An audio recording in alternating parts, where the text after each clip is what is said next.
श्री शिवाय नमस्तु। एकादशी कौन है, कहां से प्रगटी है? माया? नहीं, एकादशी है कौन? क्यों इसकी इतनी प्रधानता है, क्यों इसकी पुण्यता है? एकांत में रखा हुआ शिवलिंग, एकांत में रखे हुए शिव जी की पूजन तीन चीजें देती है। पहला, हमारी उम्र बढ़ाती है। दूसरा, बड़ी बीमारी शरीर में एकांत का शिवलिंग कभी नहीं आने देता। और तीसरा, हमारे जीवन में कभी वैभव की, सत्ता की और लक्ष्मी की कमी नहीं आने देता। ये एकांतेश्वर। ऐसा क्या है एकादशी में जो उसकी पुण्यता मानी जाए? कौन है ये? जो भगवान नारायण तक एकादशी का व्रत करते हैं। सुभद्रा जी को भगवान जगन्नाथ ने, जगदीश ने एकादशी का व्रत कराया था। बद्रीनारायण भगवान को माता लक्ष्मी ने एकादशी का व्रत कराया था। क्यों?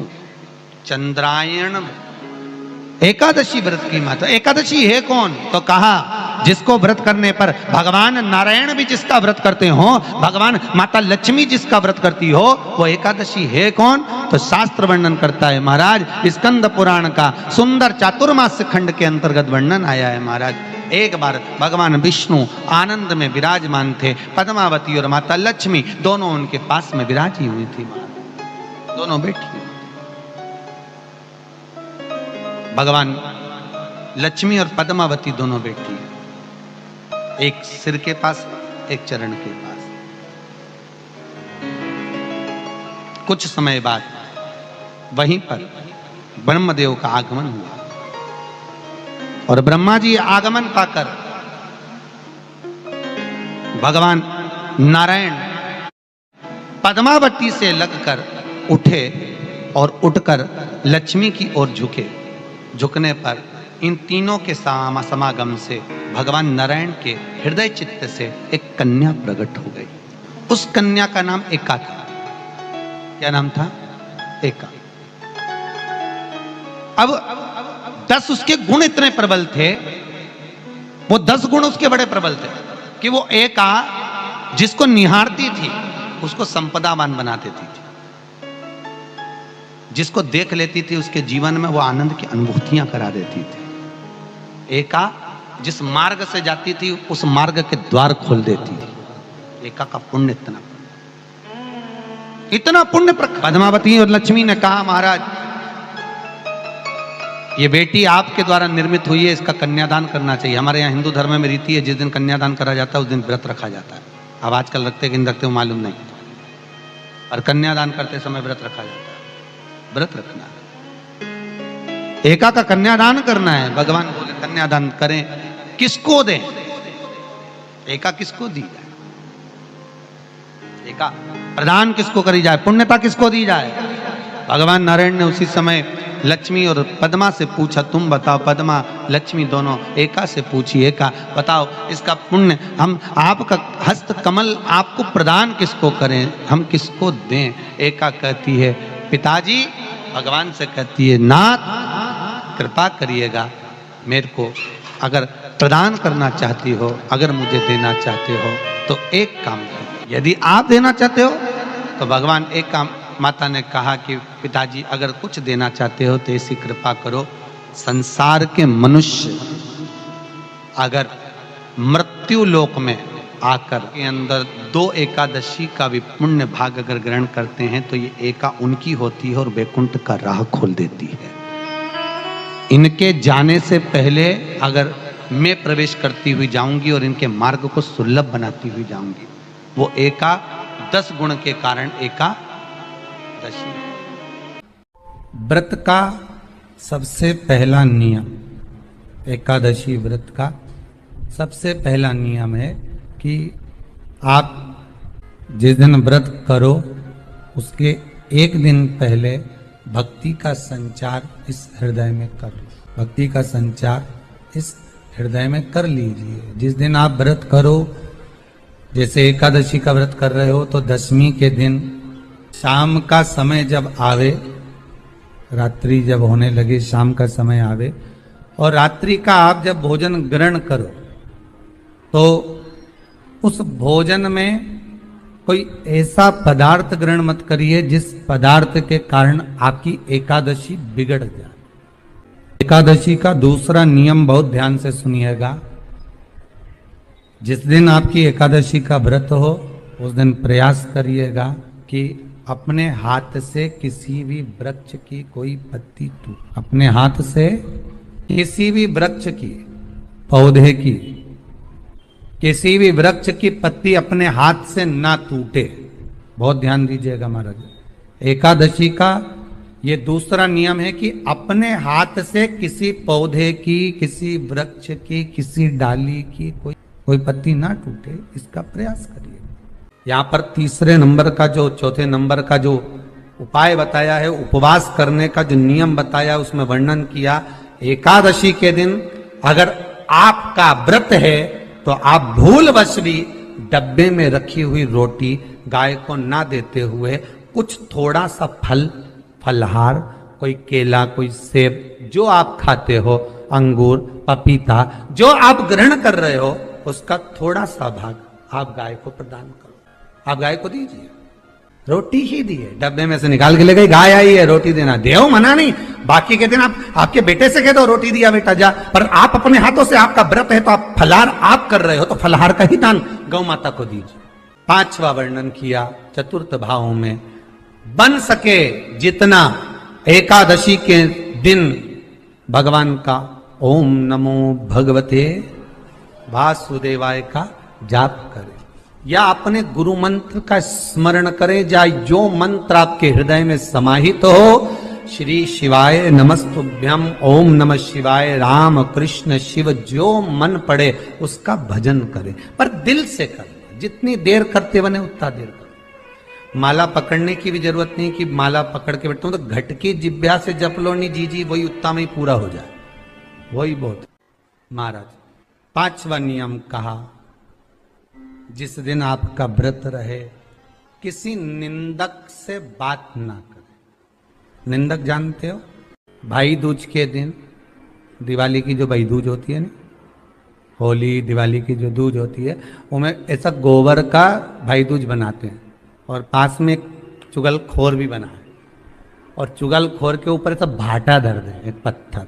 अब तुम्हारे उधर रखे कि नहीं रखे हमें नहीं मालूम रहे हो, जितने आस्था पे सुन रहे हो, पर हमारे इधर तो ऐसा रहता है, गोबर का भाई बहन बनाए और उसकी पूजन करे, उसके पास में एक गोबर का चुगल चोर भी बनाया, उसके ऊपर बांटा। कथा वर्णन कर रही है, निंदक से बात ना करें। मान लो किसी ने आकर आपको निंदा कर भी दी तो तुरंत सूर्य नारायण भगवान का दर्शन करें और 3 बार उनका दर्शन कर कर नेत्र बंद करें, तब जाकर वो निंदा जो अंदर गई है, अंदर पवित्रता प्रदान करेगी, तब जाकर एकादशी का व्रत लगेगा। पहले तो प्रयास करो, अगर जो निंदा करने आता है ना तो उसको उस दिन एकादशी वाले दिन दरवाजे पे लिख दो कि चुगल चोर। फिर कहा जीव की हत्या ना करे, अगला नियम है, अपने द्वारा जीव की हत्या ना हो, प्रयास करना, किसी को कष्ट ना हो। 18 नियम में से एक नियम और, प्रयास करिएगा एकादशी जब भी करें तो द्वादशी से जुड़ी हुई करें, दशमी से जुड़ी हुई एकादशी कम करें। जो वैष्णवों की एकादशी कौन सी होती है? जो एकादशी द्वादशी से जुड़ी हो, दशमी से नहीं। दशमी से जुड़ी हुई एकादशी व्रत कहलाती है और द्वादशी से जुड़ी हुई एकादशी पुण्य फल प्रदान कर कर वैष्णवों को भगवान के चरण में छोड़ आती है। इसलिए एकादशी द्वादशी से जुड़ी हुई होना चाहिए, वैष्णव एकादशी। फिर अगला वर्णन किया गया, महाराज शास्त्र कहता है, अगला वर्णन जो किया गया उसमें बताया, प्रयास करें जिस दिन एकादशी हो उस दिन घर में बुआरी झाड़ू आदि जो लगती है वो दूसरा लगा लें। क्यों? उसका वर्णन है, अगर आप बुआरी लगाएंगे, झाड़ू लगाएंगे, पोछा लगाएंगे तो हो सकता है कोई जीव आपके हाथ के द्वारा मर जाए। अब एक बार ये कथा हमने काशी में कह दी थी, क्या करोगे? सारे व्रतों में केवल एक व्रत ऐसा होता है एकादशी का जिसका उद्यापन पहली एकादशी पर भी कर सकते। सारे उद्यापन में केवल एक उद्यापन ऐसा होता है, सारे व्रतों में एक व्रत का उद्यापन ऐसा होता है, वो है एकादशी का। ये जरूरी नहीं कि 26 पूरी होगी तभी तुम करोगे, या तो पहली में ही कर लो या फिर 26 पूरी हो तब कर। पर उद्यापन, अगर तुमको ऐसा लगे कि हाँ मैं अभी तो जीऊंगी हो, अभी तुम्हारा बाल भी धोला नहीं हुआ, तुमको ऐसा लगे तो अभी तो पहली पर करने से क्या फल मिलेगा? तो एकादशी की नियमावली कहती है, अगर मान लो आपने पहली एकादशी पर भी उद्यापन कर लिया, इसके बाद में जितनी एकादशी करोगे वो सारी तुम्हारे खाते में जुड़ती जाएगी। मतलब बैंक में खाता खोल लो, ठीक है, खाता खोल लिया, अब जितना कमाता जाओगा उसमें डालते जाओ, जितनी कमाई करके लाओगे उसमें जमा करते जाओ। एकादशी एक बार उद्यापन पहले में भी हो गया तो बाकी का पुण्य तुम्हारे खाते में, उसका पुण्य। एकादशी का उद्यापन बड़े महीने में माघ शुक्ल एकादशी के दिन, माघ का महीना हो, शुक्ल पक्ष की, जम के बोलिए, एकादशी हो, प्रयास करना कि आप उद्यापन करें, भले 5, 10, 11, 12 जितनी एकादशी हो जाए, 26 हो जाए तो ज्यादा अच्छी है, नहीं तो आप करें तो माघ महीने की शुक्ल पक्ष की एकादशी के दिन आप उद्यापन करें। प्रयास करें, बड़े महीने के अंतर्गत जो उद्यापन, हाँ चतुर्मास के अंतर्गत उद्यापन नहीं होता एकादशी का, बहुत ध्यान दीजिएगा। ये जो सावन भादो कुंवर कार्तिक जो 4 महीना होते हैं भगवान के शयन करने के, इसके अंतर्गत एकादशी का उद्यापन नहीं होता, और इसके अंतर्गत उद्यापन करना भी नहीं चाहिए। एकादशी का उद्यापन माघ महीने की शुक्ल पक्ष की एकादशी के दिन आप बहुत प्रेम से आनंद के साथ करिए महाराज। परंतु एकादशी के उद्यापन में सबसे ज्यादा अगर कुछ जरूरी होता है तो 24 तरह का नैवेद्य जरूरी होता है। कितने तरह का?